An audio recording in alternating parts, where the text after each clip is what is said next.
Se non firmo sono un torturatore. Se firmo sono un assassino. Ti ho inviato 2 richieste di grazia. Se concedessi questa grazia, l'opinione pubblica mi La massacrerebbe. Grazia is the latest Paolo Sorrentino film about a fictional widowed Italian president who faces moral dilemma over euthanasia bill while grappling personal romantic infidelity. Now I'm very excited to talk about this because I believe this is what was the artistic peak of the festival this year, Paolo Sorrentino's La Grazia.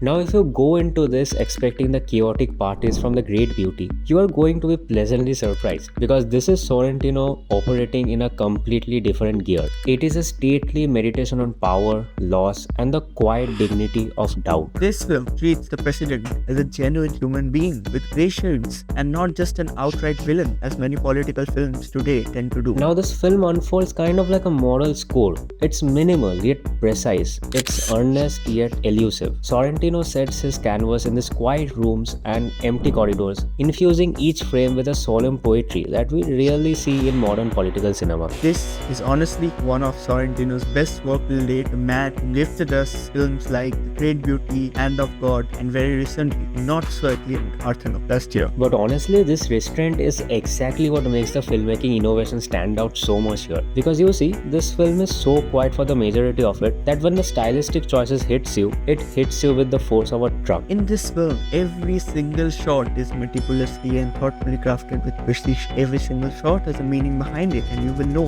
when you watch it. It's not over the top, it's not overly subtle. Suppose when there is a tension between the characters, there is a practical line of separation like a tree or a wall between them. But these technicalities are so subtle, they never feel stylized or over the top. Like there's this one sequence very early in the film involving the sublime entrance of the president where Sorrentino smartly layers this hyper-aggressive hip-hop track over it. And it is honestly kind of iconic. Because in a loud film, that would just be noise, right?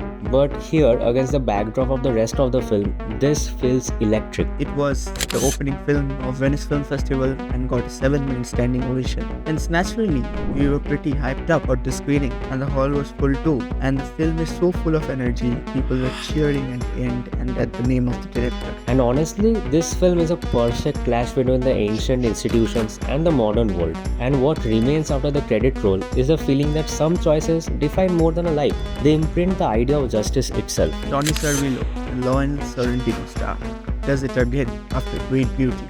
Shows what acting really means, to subtle eye acting, to the meditative scenes.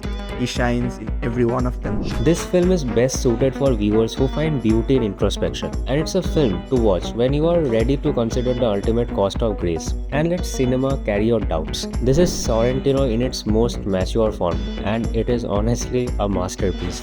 Film shows everything from the impact of technology, politics, layered over an amazing score and EDM needle drop. This is a film that has a Metal Gear Solid reference and a robot dog and an Italian president, and yet is not a mess.